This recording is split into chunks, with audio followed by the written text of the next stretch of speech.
Hey guys, it's your girl Leslie, and welcome to my channel.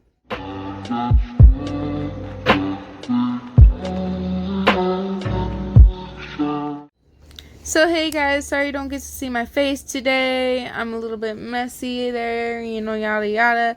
But I did get my nails done today. Here's a pic of that. Absolutely gorgeous. I love them, and I'm glad I actually got them pointy this time, yes.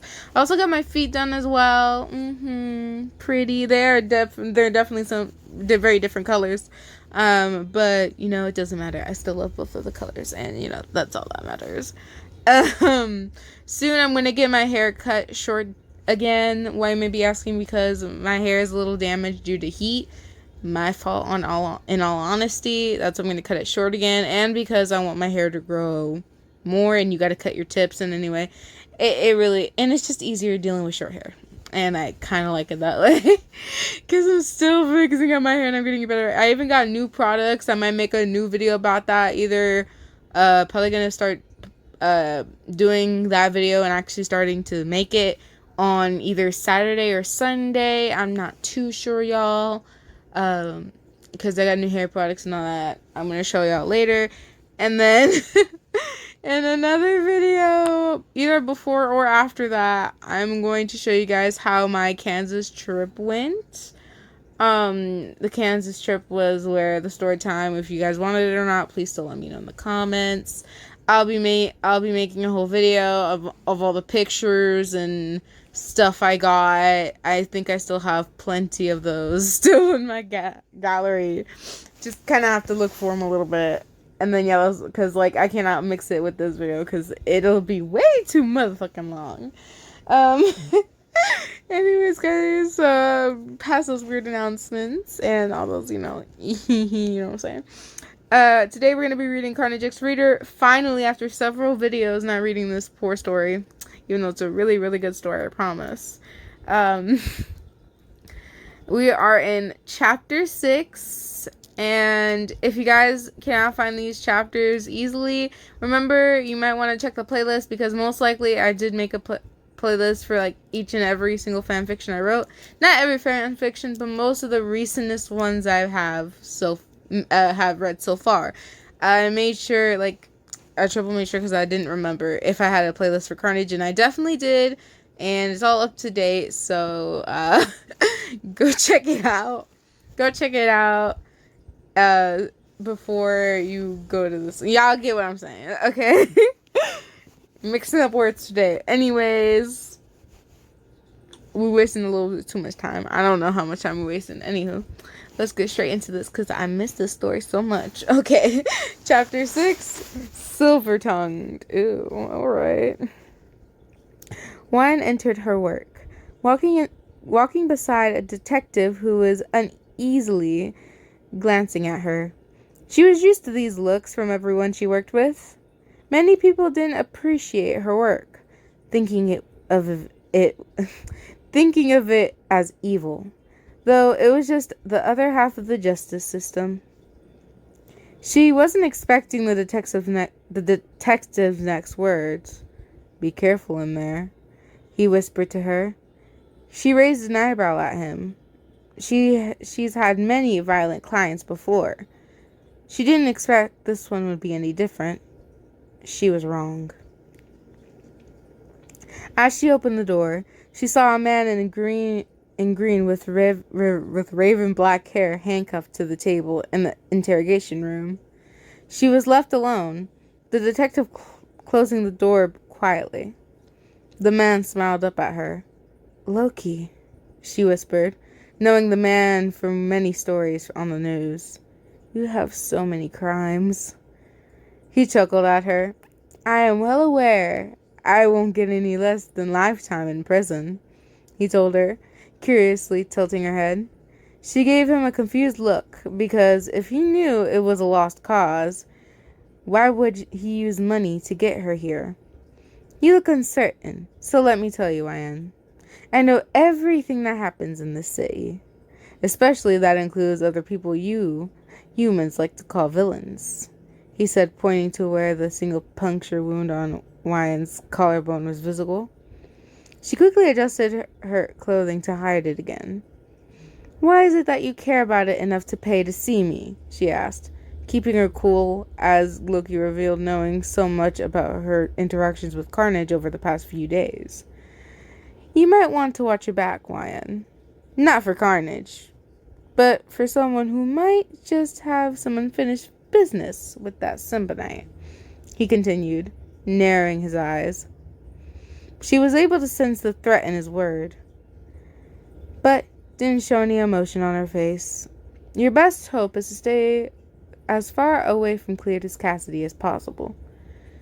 What is it that you want with him? She asked, Loki shaking his head at her and chuckling. You don't need to know of that. That's not the part you should be focusing on. That is strictly between me and Carnage, he replied, fiddling with the chain of the handcuffs, whatever that word is. But if you're in the equation, things might get messy. They kept a tense eye contact for a long, heated moment. Finally, he spoke again. Oh, and don't tell him you know anything about this little conversation. This is just the chat between me and you. She gave him a small nod in return. And, of course, Loki got full time. But nothing can contain the god. Well, duh, it's a god. Duh. Oh, people think that the justice system can work on a god. Kind of really sounds stupid to me. I mean, you need a god to defeat a god. I don't even know, bro. Okay, anyways, continuing. That after that interaction, Wyan walked home with a distracted mind. Loki's words still haunted her thoughts. She didn't know how Loki knew of the sudden affections Carnage had begun giving her, but she did know that he didn't approve of it. Not focusing on the streets and people was a mistake. She didn't focus the pair of eyes watching her, preying on her with dark intentions. When a large arm pulled her into an alley, she wasn't able to scream. A hand covered her mouth before she could process what was happening. All that came out was a muffled gasp. When she had been pulled into the alleyway, she began to struggle helplessly. A knife came up to press lightly against her throat, and she stilled and swallowed her breaths. Why did she always get herself caught up with murderers? Good girl, the voice whispered. Definitely a male. She was brought further down the alley, a familiar one. She was pulled behind a trash bin, and she recognized where she was. The same alleyway Carnage had chased her down. The knife had been moved away from her throat, and she was roughly pushed against the wall. The man looked like he were homeless, though the smell coming off of him was good enough to tell her that. You got any money on you, babe? Give me the purse, and maybe, and just maybe, you can go free, he told her. Wyan reached to hand him her purse. Then she paused. The man clearly has no intention to let her go. There was one thing she could do, but it was risky. She wasn't even sure her cry would be answered. With the man focused on her purse, she screamed. It was a short scream that came muffled as the man clamped a hand over her mouth and pressed the knife into her shoulder only slightly. She began to bleed, but it wasn't nearly as bad as the fangs that pierced her not even a week ago. That was a mistake, he growled, dragging the knife down slightly. She winced and tears trickled down her face. She took a couple deep breaths, feeling the free hand of the man trailing up her shirt, up under her shirt. Oh wow, man's too desperate. Nasty. The sharp knife still in that hand, but only gently tracing her skin as the hand moved. She bit into the man's hand, ignoring the disgusting taste of dirt on it. Before he could say anything or hurt her further, she spoke. I think you'll find you're the one who made the mistake. The man looked confused, but then a low growl sounded from behind him. He quickly turned and looking up at the red and black Semonite crawling down the wall towards him. She was abandoned as the man gaped at Carnage in pure terror, still and unmoving.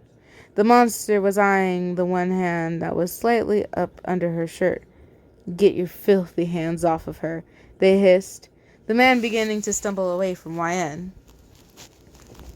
Once the weapon was a distance away from her, Carnage leaped with a snarl, colliding with her whatever that word is, in a whirl of claws and tendrils.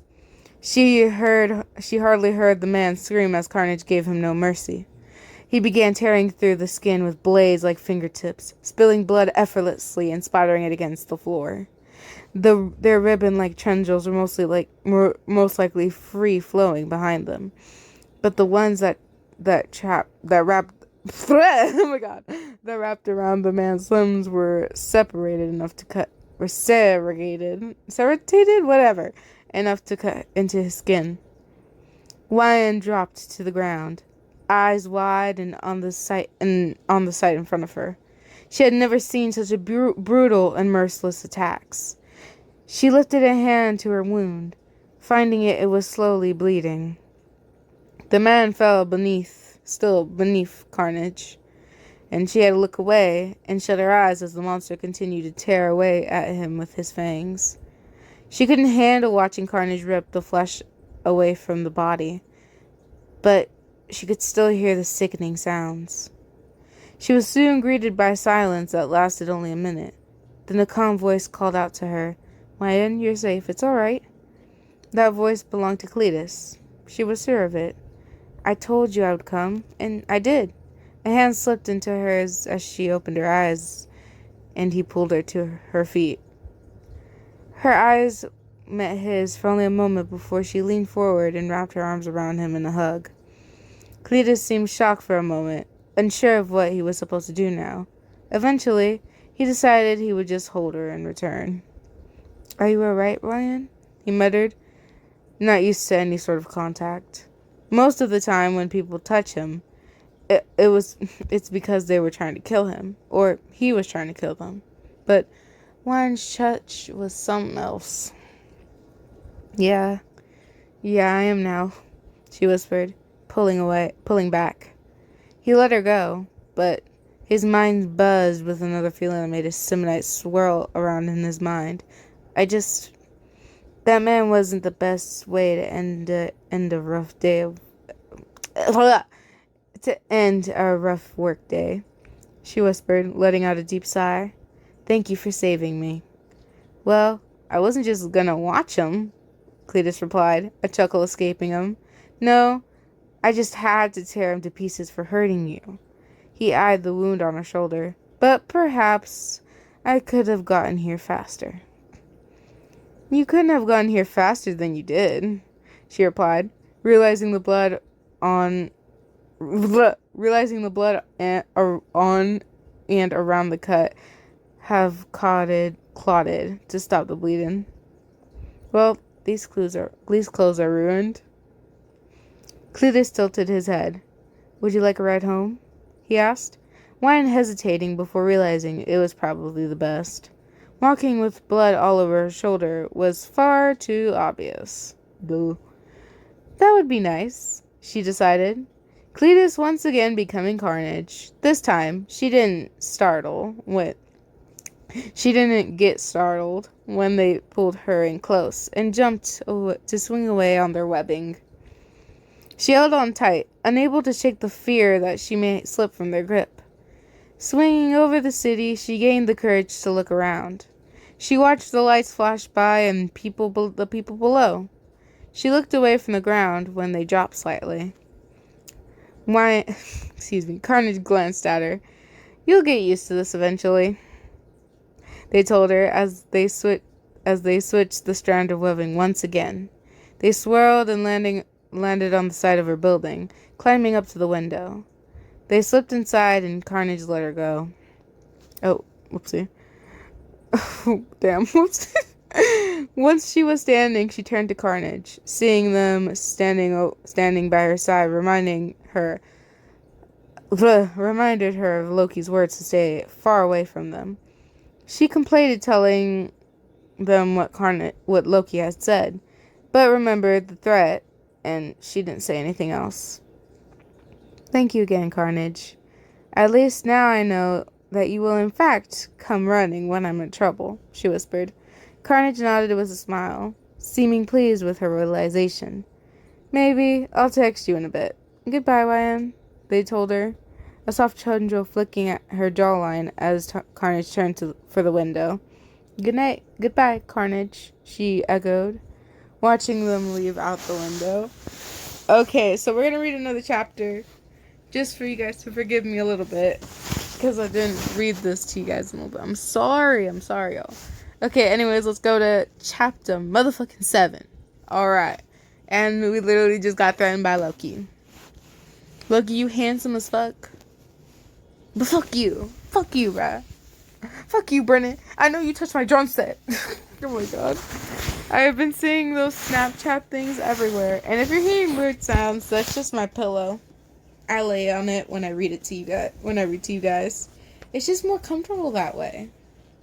And I just genuinely do that. You guys be surprised how comfortable I can get while reading.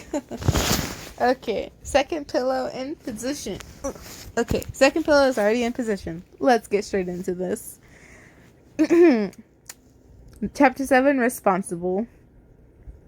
Unlike the day before, this day was a normal one. She studied for a certain case, and she believed she had found a false framing, which usually took up a whole day to prove. After work, she had gone straight home. She opened the door to get to her home, took about 5 steps inside, and gasped out of surprise. Cletus had gotten into her house before she had gotten home, and he was eating her chips while leaning against her kitchen counter, watching her. Jesus, can't you message me first? She complained, taking the bags from his hands as he shoved a mouthful into his mouth. Seems like he had devoured half of the bag while she was gone. He shrugged. If you want to keep me out, buy a window lock, he told her, while quickly passing to check her cupboard if he had stolen anything else from her. Don't tempt me, she called back, finding the chips were the only thing he had ransacked. Come on, Cassidy, my snack cupboard is off limits, she told him. Cletus following after her like a shadow. He eyed the rest of the foods stored in her cupboard curiously. You must really like to snack, he muttered, noting she had 3 shelves worth of stuff. Wyan put her chips back in the cupboard before closing it. What are you doing here? I had to work all day. I just want to relax, she told him. Cletus paused for a second, then smiled. Then, relax. Let me stay with you at the same time. We can both relax, he told her. Wyan looking hesitant about that suggestion. A thought dawned on him and he sighed. Are you able to relax when I'm around? He asked. She was quiet and looked up to the side. It's hard to relax when, well, you know, you're with, a murderer? She said in a hushed voice. Cletus, unable to stop a speck of annoyance from whipping away at him. You're a scary person, Cassidy. I'm sorry. It's hard to adjust to this, she added, gesturing to him. Red was active in his mind, focused on his reactions and turning emotions. Cletus, you're hurt by this? She's right. We are murderers, Red told him from within their shared mind. But that wasn't the problem. He could care less the fact that he was a murderer. How much more do I have to do to get it through your head, Wyan? I'm not going to kill you. As he spoke, something jolted from within him. Red immediately got to work to decoding the reaction. Protective?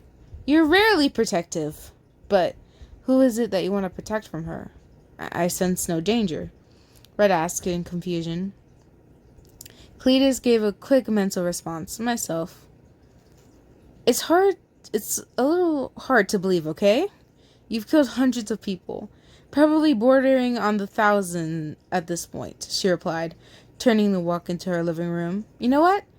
I will just let you stick around with me. We'll have to risk that a risk that I'm willing to take. Because from what I've seen, it looks like you won't be able to get away anytime soon. I'm not gonna give up on this, he confirmed, sticking close to her side. You're stuck with me. I'm not leaving you, he told her. Maybe that would have made her smile, but when Loki's words rung in her head, it didn't make her happy or amused in the slightest. She just looked away, wondering as if it were in fact possible to get away from Cletus now. He seemed to have tied himself to her in his own strange way. Wyan, what's on your mind? What's wrong? He questioned, seeing the fearful uncertainty in her eyes. Though she often had fear around him, he didn't see a reason for her to be freaked out. She turned her back on him. She knew that she had to tell him what happened. If she wasn't going to leave his side, what's breaking one more agreement with Loki? At work, a man paid me just to talk to me. He knows you're seeing me, and he threatened me to stay away from. Who? What's his name? Cletus asked, blue eyes dancing with a rage upon hearing the news of someone threatening her. She was startled by his anger, which he quickly realized. Who said this to you, and why? He rephrased, calmer than before. However, he couldn't stop the boiling anger. He goes by the name Loki. He's locked up. She was then interrupted by Cletus once again. She noticed a few tendrils trailing up his neck and around his arm past where his dresser ended. It doesn't matter. He will get out. He growled in frustration. That silver-tongued bastard. I knew he would come back to try and cross me. That damn fool doesn't understand the concept of his accepting defeat, he snapped, before looking Wyan up and down quickly. Did he hurt you? Touch you both? No. He didn't get that close to me. He just threatened me. He told me to not get involved with anything and to stay away from you. She had her eyes on the strands of Summonite now waving in the air around him. Cletus had caught on and forced himself to contain red as she began to grow in rage. Loki hates me. He thinks he can use you to get to me, he whispered. Wyan tilting her head slightly.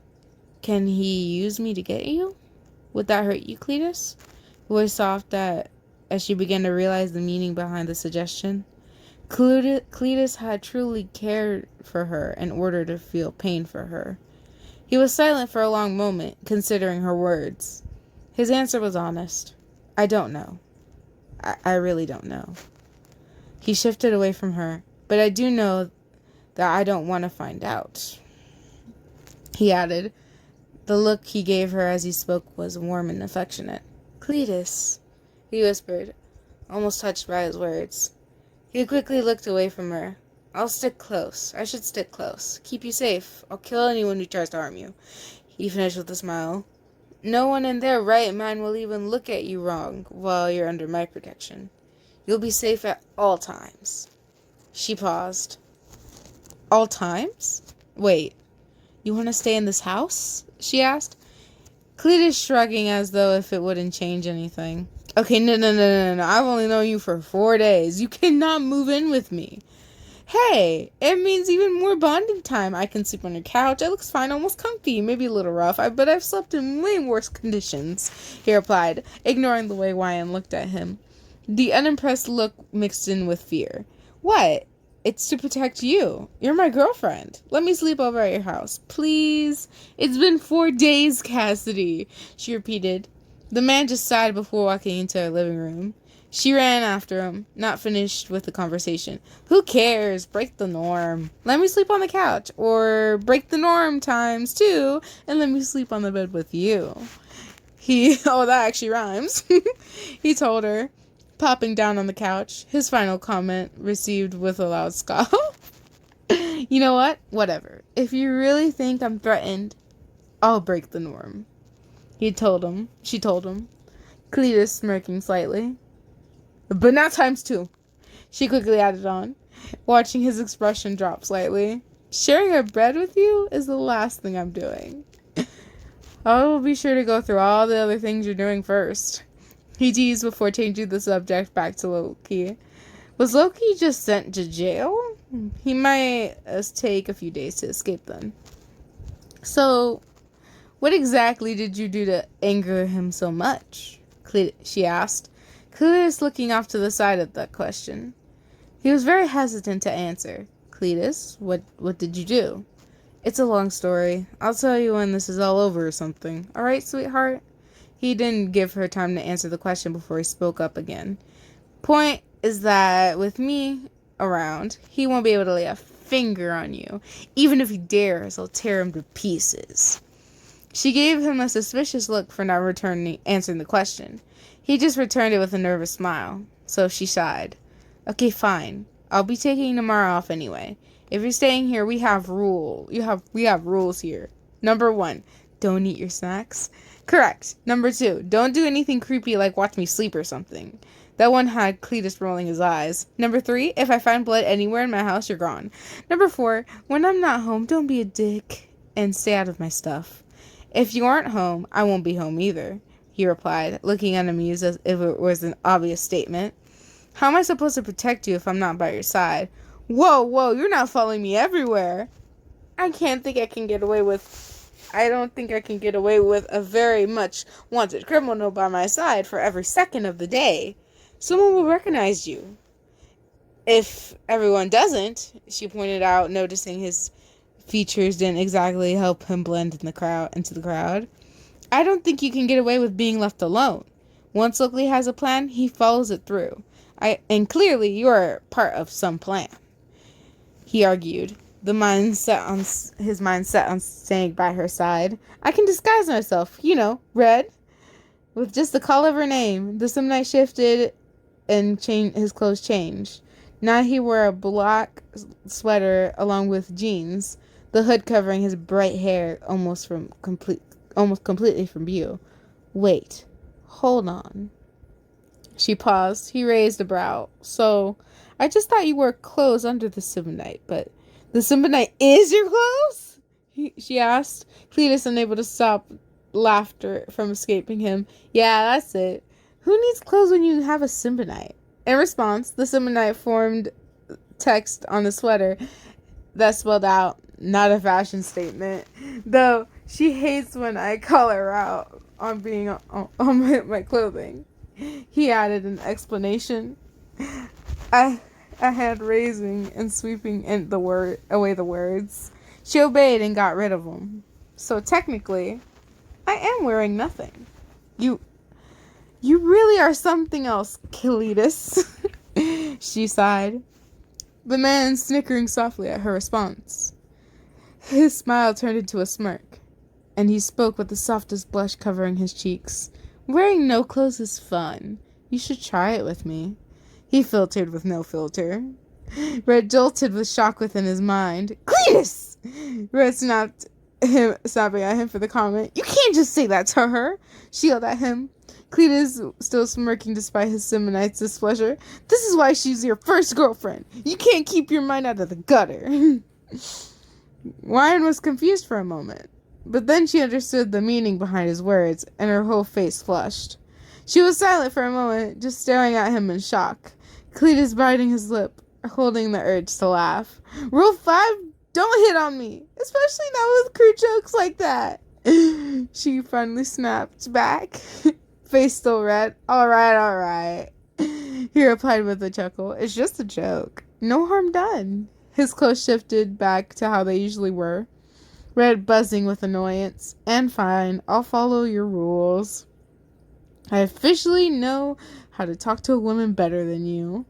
The Simnite hissed before falling silent and retreating to the back of his mind, where she was still active, but her presence felt more like a low hum echoing in his mind. Excuse me, that was funny. That was funny. Okay. Wyan turned her back on him, brushing back some stray hair and taking a deep breath to regain herself. Okay, I need to change out of my work clothes. Stay here, she told him, walking towards her bedroom. Cletus just watched her pass silently, his eyes not leaving her. Once she closed the door, he verbally addressed Red. If Loki gets out, which he will, Wyan is in trouble. We are in trouble. That man will stop at nothing to make me feel the same pain he felt. Cletus growled. So, when he comes for her, we slaughter him before he has a chance to even look at her. A wicked smile pressed across his face. We can make him relive the same pain he wants for revenge over and over until he breaks. No one messes with me, or anything, or anyone that belongs to me.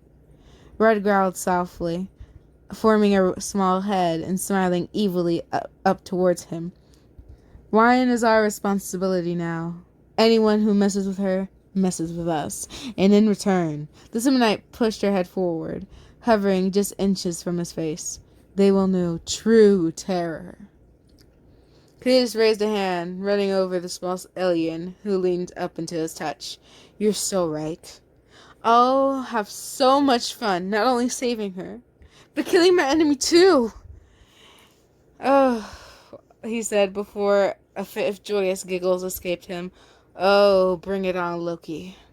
I'll be pleased to bathe my claws in your blood.